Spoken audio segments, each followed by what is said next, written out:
এত খারাপ লাগছে না।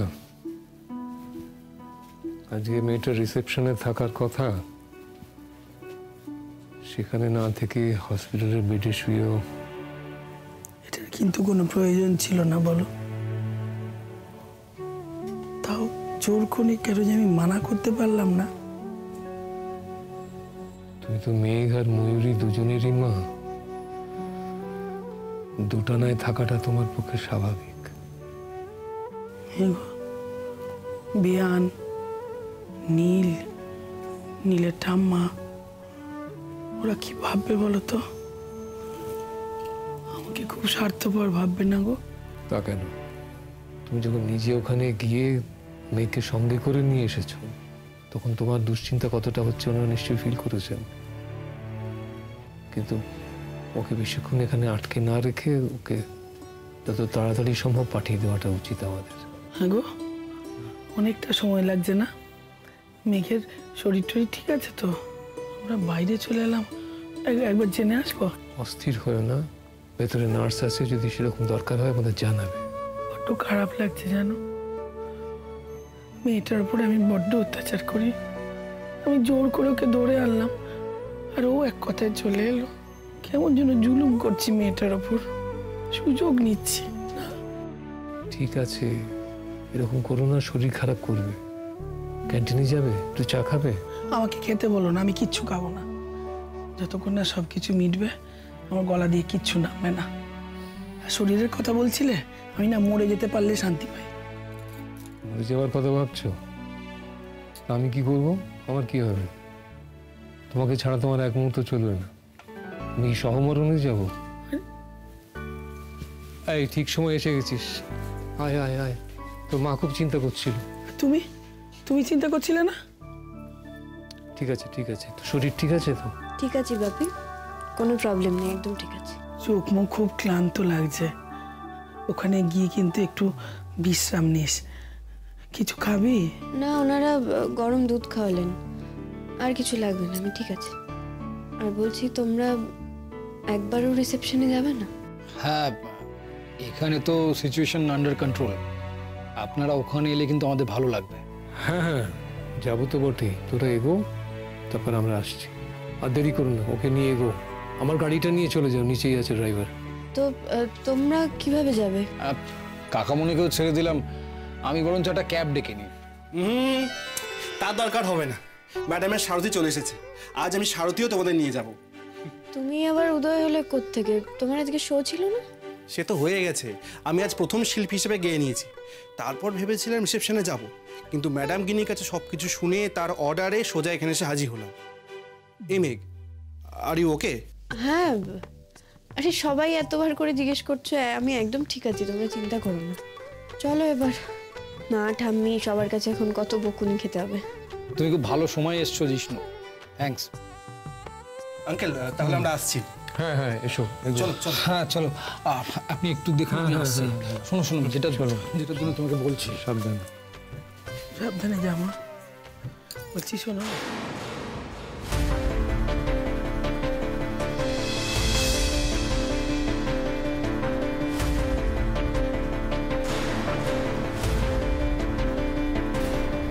কি হলো?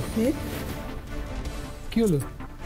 কিছু হয়নি বাপি, ওই শাড়িটা একটু পায়ে আটকে গেছিল তাই। এই তুমি ওকে ধরে নিয়ে যাও তো, মুখে কিচ্ছু বলবে না। তারপর মাথা ঘুরে পড়ে গেলে বিপদ তোমারই হবে। হ্যাঁ ঠিকই বলেছো, চলো এসো মেঘ। সাবধানে। আসছি বাপি। আসছি।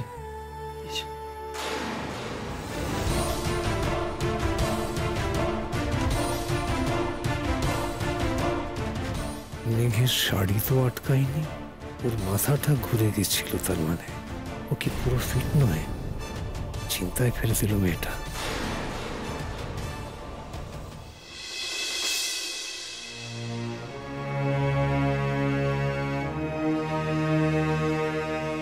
আঙ্কেল আন্টি যে কখন আসবে কে জানে। আদৌ আসতে পারবেন কিনা সন্দেহ আছে। মেঘের রিসেপশনে গেছে শুনলে হয়তো ময়ূরী আবার অশান্তি করে নিজেকে অসুস্থ করে তুলবে। হ্যাঁ, ওজা মেয়ে, ওকে না কোনো বিশ্বাস নেই। যাই হোক, তুমি কিন্তু এদিকটা একটু খেয়াল রেখো। আঙ্কেল আন্টি আসলেই আমাকে খবর দেবে। ঠিক আছে মেঘ, মেঘ চলো। মেঘ, এই মেঘ, মেঘ, মেঘ মেঘ কি হয়েছে মেঘ? এই মেঘ, মেঘ। সারা দিচ্ছে না কোনো মেঘ? ঘুমিয়ে পড়লো নাকি? মনে হচ্ছে সেন্স নেই। আমি বলেছিলাম ওকে ব্লাড না দিতে, একটা কথা যদি আমার শোনে। অদ্ভুত জেদি মেঘ। এই মেঘ, মেঘ।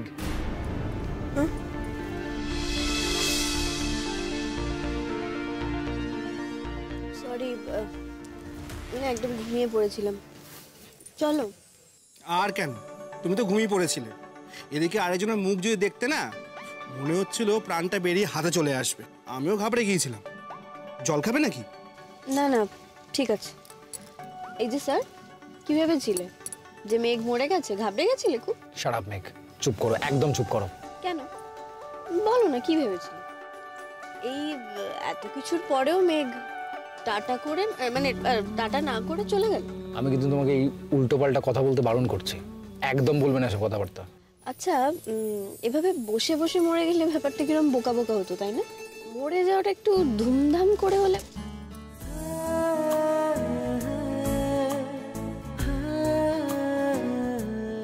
নীল, কি করছো বলো তো? তোমার কি সেন্স নেই? বিষ্ণু আছে।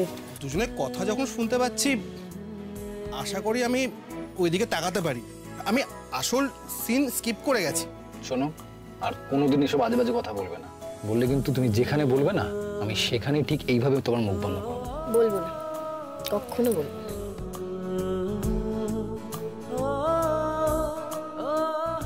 প্রমিস? প্রমিস। আমরা দুজনে বাজবো, আর দারুণভাবে বাজবো, ভালোবেসে বাজবো। তোমার সঙ্গে কুতুব মিনারের ছায়ায় দাঁড়িয়ে আমরা ইতিহাস শুনব। শেষ বেলায় জামা মসজিদের চাতালে দাঁড়িয়ে আমরা আমাদের বিরাট দেশটাকে দেখব, ভারতবর্ষ দেখব, তার মানুষজন দেখব। পুরানা কিলার পাথরের আড়ালে আমি হারিয়ে যাব। তখন তুমি আমাকে খুঁজে বের করবে। হজরত নিজামুদ্দিনের দরগায় গিয়ে আমরা সুফি গান শুনবো, আমাদের জীবনের মানে খুঁজবো, আর তারপর তোমার হাত ধরে আবার তাজমহল আবিষ্কার করবো। মেঘ, তোমার কথা শুনে আমারও হারিয়ে যেতে ইচ্ছে করছে। সত্যি, আমরা জীবনের কতটা সময় এসব তুচ্ছ দৈনন্দিন বিষয়ের মধ্যে খরচ করে ফেলি দেবো তো। দিন যাপনের ক্লান্তি এসে আমাদের জীবনযাপনের আনন্দটাই ভুলিয়ে দেয়। আমরা ভুলে যাই যে জীবনটা বদ্ধ জলাশয়ের মতো নয়। জীবনকে আটকে রাখলে তাতে শুধু শ্যাওলাই জমে। জীবন হলো নদীর মতো, ভাসিয়ে নিয়ে যেতে হয়। মাঝে মাঝে কি মনে হয় জানো তুমি, এই পুরো দুনিয়াটা ঘুরে দেখার জন্য না জীবনটা বড্ড ছোট। আর একটু যদি সময় পেতাম। অনেক সময় পেয়েছি তো আমরা। হ্যাঁ, আমাদের নিজেদের মান অভিমান ভুল বোঝাবুঝিতে অনেকগুলো দিন আমরা নষ্ট করেছি, কিন্তু আর না। এবার আমরা সেটাই করবো যেটা আমাদের মন চায়। রোজের এই থোর বড়ি খাড়াতে বাঁচব না। এমন বলছো যেন এক্ষুনি বেরিয়ে পড়তে পারলে বেঁচে যাও। সত্যি বলবো, তোমাকে নিয়ে যদি এক্ষুনি পালাতে পারতাম না, আমি তাই করতাম। এক্ষুনি না হোক, কিছুদিন পর তো আমরা যেতেই পারি। আর তাছাড়া আমাদের হানিমুন ট্রিপটাও তো বাকি আছে। সত্যি যাবে? চলো কালকেই বেরিয়ে পড়ি। বেরোবে? বেরোবো। জানো তো, অনেক দিন এই শহরের বাইরে শুধু ঘুরতে যাই না, গানের জন্য অনেক জায়গায় যেতে হয়, কিন্তু সেটা তো শুধু কাজের সূত্রে। নীল, আমি তোমার সঙ্গে পুরো দেশটা দেখতে চাই। ঠিক তো? পিছিয়ে যাবে না তো? আর কিছু ওয়েট, আমি ভেতরে যেতে যেতে সব ব্যবস্থা করে ফেলছি। আর তোমার ছুটি? একবার যখন ম্যাডাম রাজি হয়েছেন দেশ দেখতে, তখন কোনো কিচ্ছু আমাকে আটকাতে পারবে না। আমি বাড়ি নেবো ছুটি। আর যদি ছুটি না বাড়ায়? চাকরি ছেড়ে দেবো। এই রে, এটা বাড়াবাড়ি হয়ে যাবে না? গল্পের গরু তো একেবারে গাছে উঠে যাবে নি। দেশ দেখতেও তো পয়সা লাগে। আমি বরং দেশে দেশে লেকচার দিয়ে বেরোবো, ওরাও হবে, কাজও হবে। আর আমি তানপুরা কাঁধে নিয়ে দেশে দেশে গান গেয়ে বেরোবো, গুপি গাই। এই বাঘাবাইনে পোস্টটা ফাঁকা থাকলে আমি যেতে পারি। না, পারো না। কাবাব মে হাড্ডি হয় না। তুমি নিজের সাধন সঙ্গিনীকে নিয়ে ব্যস্ত থাকো, যাও। তবে কি তোমরা এখানে বসে প্ল্যান করে যাবে আর আমি পাহারা দিয়ে যাবো? উফ, খুব খুব মশা কামড়াচ্ছে, বিশ্বাস করো। আরো দেরি করলে এত ফুলে যাব না যে গিনি আমি চিনতে পারবে না। মেঘ, তুমি হেঁটে যেতে পারবে? নাহলে কি ঘোড়া আনবে না বলছে? দুটোর কোনোটাই না, কোলে করে নিয়ে যেতে পারি তোমাকে। হ্যাঁ, আমি না হয় চোখ বুজে থাকবো। তবে তোমাদের যে হালচাল দেখছি, এই রিসেপশনের দিকে যাওয়ার ইচ্ছা আছে নাকি এখান থেকে সোজা হানিমুনে চলে যাবে?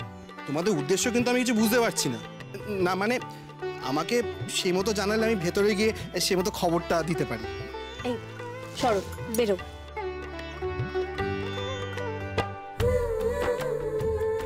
এসো। ভাগ্যে সেটা প্রাইভেট এরিয়া, পাবলিক এরিয়া হলে এতক্ষণে পুলিশ হেফাজতে থাকতে তোমার দুজনে। নীল, ঠিক কর ঠোঁটটা। হ্যাঁ ঠিক আছে। এগুলো সব গিনির ট্রেনিং, তাই না? তোমার আজই একটা পাকাপাকি ব্যবস্থা আমাকে করতে হবে। আরে বাস, তাহলে তো সোনায় সোহাগা। আশায় আশায় বসে আছি ওরে আমার মন। আপনার ছেলে আর ছেলের বউ কোথায়? আমরা তো অপেক্ষা করে করে টায়ার্ড হয়ে গেলাম। এই তো এসেই পড়েছে প্রায়। আপনারা কিছু নিয়েছেন স্ন্যাক্স ট্যাক্স? এই যে ভাই একটু এদিকে এসো তো, ওনাদের একটু স্ন্যাক্স ট্যাক্স। না না, চিন্তা করবেন না, আমরা স্ন্যাক্স খেয়েছি। এবারে ডিনার তো টাইম হয়ে গেল, তাই একটু আপনার ছেলের বউয়ের সঙ্গে দেখা করতে চাইছিলাম। So sorry. না, ওরা এক্ষুনি আসবে। আচ্ছা আমি একটা কথা বলি, আপনারা ডিনারটা করে নিন না, ডিনার করে ওদের সাথে দেখা করে নেবেন। হ্যাঁ সেই করি তাহলে, আমাদের অনেক দূর ফিরতে হবে তো, তাই আর কি। হ্যাঁ হ্যাঁ নিশ্চয়ই, আপনারা ডিনার করে নিন, যান।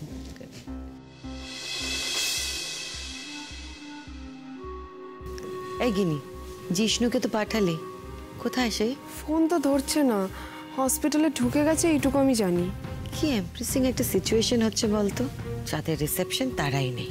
আরে বাবা, লোকে তো জিজ্ঞেস করে করে মাথা খারাপ করে দিচ্ছে। আর সত্যি তো, যাদের রিসেপশন তারা যদি না থাকে তাহলে তো গেস্টদের মনে প্রশ্ন উঠবেই, তাই না? আর তারপর এটা হলো রিম্যারেজ, লোকের মনে হাজারটা প্রশ্ন উঠছে।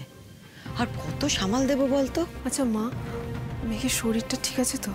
ব্লাড দিচ্ছে, ব্লাড দিলে তো বেশ কষ্ট হয়, তাই না? কষ্ট হবে কেন? হ্যাঁ একটু উইক লাগে, কিন্তু তারপরে সেটা কমে যায়। মেঘের আসলে একটু রেস্টের দরকার ছিল, জানিস তো। সে ছোটবেলার থেকেও ব্লাড দিচ্ছে, ওর মনে হয় এখন অভ্যেস হয়ে গেছে।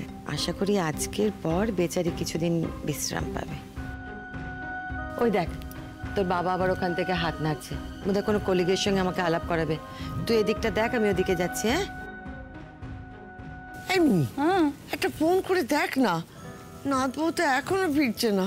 আরে বাবা, এই তো কিছুক্ষণ আগে দাদাভাইকে ফোন করলাম, দাদাভাইরা তো বললো যে ওরা হসপিটাল থেকে বেরিয়ে গেছে, এখনো আবার ফোন করবো? সে তো অনেকক্ষণ হলো গেছে। তাছাড়া এই জায়গাটা তো আর হসপিটাল থেকে বেশি দূরে নয়। কি জানি বাবা, মেয়েটা ঠিক আছে তো? আরে বাবা ঠাম্মি, তুমি না বড্ড বেশি চিন্তা করো। আরে কলকাতা শহরের রাস্তা সে কি জ্যাম ছাড়া চলে নাকি? আর গিনির তো স্পেশাল লোক গেছেই ওদেরকে আনতে, আর গিনি যখন ইনস্ট্রাকশন দিয়েছে তখন তো সব ঠিকঠাক ভাবেই হয়ে যাবে। দেখো না, ওরা চলে এলো বলে, আর যদি না আসে তখন তুমি ওকেই ধরো। হ্যাঁ, এই স্পেশাল লোক আবার কি রে? কি স্পেশাল লোক? জিষ্ণু তো মেঘেরও বন্ধু, একদম বাজে কথা বলবি না। হ্যাঁ ও আচ্ছা আচ্ছা আচ্ছা, মেঘ দিদিভাইয়ের বন্ধু। তা তোমার কি দিদিভাই? এই দেখেছো তো, তোমরা আমার লেকপুল করতে শুরু করে দিয়েছো, এই জন্যই আমি এখানে আসছিলাম না। এই আমি যাই তো, ভালো লাগছে। কোথায় যাচ্ছিস? যাস না, বস বস বস, আমরা তোকে কিচ্ছুটি বলবো না। যদি ঠ্যাং টানাটানি করতেই হয়, হবু না জামাই ধরে টানবো। তোর ঠ্যাং ধরে বাবা আমাদের লাভও নেই। বাবারে কি করছিস, লাগছে তো। এই শোন না শোন না, আচ্ছা এমনটা হয়নি তো যে ওরা দুজনে ফিরতে ফিরতে হঠাৎ করে মনে হলো না আজ আর ফিরবো না, তাই চলো আমরা দুজনে মিলে কোথাও হারিয়ে যাই? তাই গাড়ি নিয়ে অনেক দূরে কোনো নিরিবিলি সমুদ্রের ধারে চলে গেল। রোমান্টিক ঠাম্মি, কিন্তু তার কি উপায় আছে? শুনলে না, আমাদের জিষ্ণুদা তো ওদের আনতে গেছে। তোর মর্কটটা তো মূর্তিমান রসভঙ্গের মতো ওদের দুজনের সঙ্গে রয়েছে, একেবারে হিড়হিড় করে টেনে এনে ফেলবে দুটোকে। কি ঠাম্মি, তুমি জিষ্ণুদাকে মর্কট বলছো, মূর্তিমান রসভঙ্গ বলছো? আরে গিনি তো তোমাকে চোখ দিয়ে ভস্ম করে দেবে। ওরে বাবারে, ছি ছি ছি ছি, কি কাণ্ড! এ কি ভাবিস কি তুই আমাকে? ওই মরকটার উপরে আমার নিজেরই রাগ হচ্ছে। এত যে কেন দেরি করছে, আসুক, দেরি করার জন্য ফাইন চাইবো আমি। চল এসো Jishnu. Attention attention attention everybody, আজকের আমাদের স্টার অ্যাট্রাকশন আমাদের মধ্যে এসে হাজির, নীল এবং মেঘ আপনাদের সামনে। আরে আপনারা চুপ করে দাঁড়িয়েছেন কেন? Clap for them.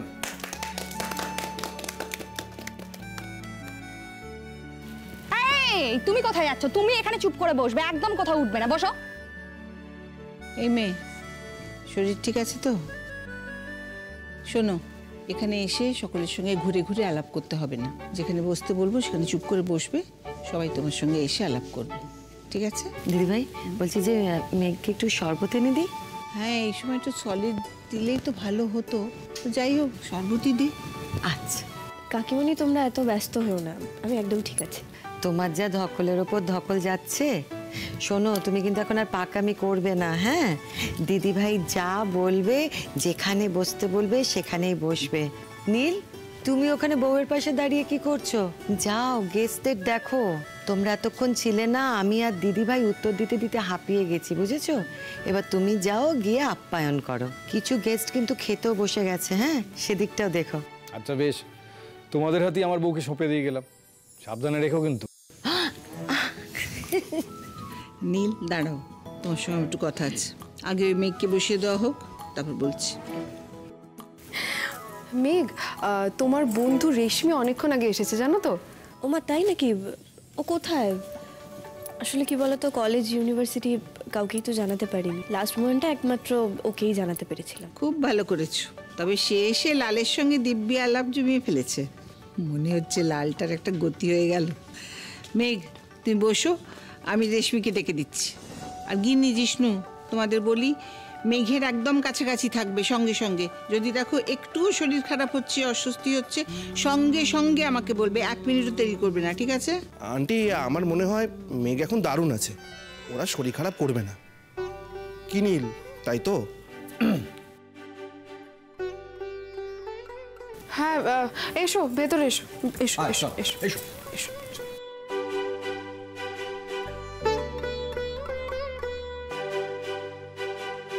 কই কই আমার মিষ্টি নাতবউটা কই? আরে মুখটা একবারে শুকিয়ে গেছে। এই মিনি, ও সাজগোজটা একটু ঠিক করে দে না। কেন, ওর তো লিপস্টিক ঠিকই আছে। হ্যাঁ রে, আমি তো সাজগোজের কথা বললাম, তোর লিপস্টিকে নজর পড়লো কেন? আর কেন ঠাম্মি, একটা প্রবাদ আছে না, ঠাকুর ঘরে কে, আমি তো কলা খাইনি। এই রে, তলে তলে এত! ও দাদু ভাই, রজনী তো এখনো বাকি রে। কি বলছো বলো তো তুমি? এত লোকজন আছে, এসব কথাগুলো বলো না প্লিজ। আচ্ছা বাবা, আচ্ছা ঠিক আছে, আর বলবো না। ওমা, আমি একটু আসছি, তোমরা কথা আসছি। হ্যাঁ বলো, কি বলছিলে? তোমার সঙ্গে আমার একটা কথা আছে। এই কেসটা কি বলো তো? তখন মিনিংফুলি কি বললে তুমি? বলো কি হয়েছে? বাহ, এদিকে কথায় কথায় আমাকে হাবা বলা হয়। সবই তো বলে দিলাম, ঠাম্মি অবধি বুঝে গেল, আর তুমি বুঝলে না। এই একদম হেয়ালি করবে না, পরিষ্কার করে বলো কি হয়েছে। কি আবার হবে, আমার দিলকে হাজারো টুকরে হয়ে গেছে, সবার বিয়ে হয়ে গেল আর আমি ব্রহ্মচারী হয়ে রয়ে গেলাম। এর থেকে আর একটু বেশি ড্রামা করলে না ওপরে নিয়ে গিয়ে মারবো বলে দিলাম। বাবা গো, তুমি এরকম ভায়োলেন্ট টাইপ নাকি? হ্যাঁ, এর থেকে অনেক বেশি। আমি হাত থাকতে মুখে কানোতে বিশ্বাসী, বুঝতে পেরেছো? দুমদাম ঘুষি চালিয়ে দিতে পারি কিন্তু। সর্বনাশ, আমি নেহাতি একজন নিরীহ গায়ক, আর আমার কপালে এরকম দজ্জাল বউ জুটবে না। আমার মনে হচ্ছে সবকিছু আরেকবার ভেবে দেখা উচিত। ঠাম্মি, আমি একটু আসছি। এই কোথায় যাচ্ছ, কোথায় যাচ্ছ? বসো বসো, এখানে বসো। কোথায় যাচ্ছ? উঠো না, বসো। আরে কতক্ষণ এভাবে বসে থাকবো বলো তো? একটু গল্প করে আসি আমি, গেস্টরাও কি ভাববে? আরে বাবা দেখো, এখানে তো মা কাকিমণি কেউ নেই, এখানে আমি একাই আছি। তুমি যদি এখন উঠে পড়ো তাহলে আমাকে খুব বকবে সবাই মিলে। প্লিজ তোমরা এখানেই বসো, কোথাও উঠো না প্লিজ। মিনি, তুমি আমাকে নিয়ে একদম ভেবো না, আমি একদম ঠিক আছি, তুমি টেনশন করো না। একটু স্বাভাবিক না হলে কি বলো তো, হয়তো আমি অসুস্থ বোধ করবো, তুমি এত চিন্তা করো না। বাবা, সেই কখন থেকে আমি অপেক্ষা করে আছি শুধু তোকে একবার দেখবো বলে। এনে ধর। থ্যাংক ইউ মেঘ, তোকে কি সুন্দর লাগছে রে দেখতে। থ্যাংক ইউ রে। তবে সত্যি বলতে আমি কিন্তু তোদের গল্পটার এরকমই একটা এন্ডিং চাইছিলাম, কারণ এটা তো সব থেকে বড় সত্যি কথা যে তুই আর নীলদা দুজন দুজনের জন্য। মিনিট একটু রেখে দাও। থ্যাংক ইউ, তুই যে শেষ মুহূর্তে আমার ফোন পেয়ে এসেছিস সেটাই অনেক।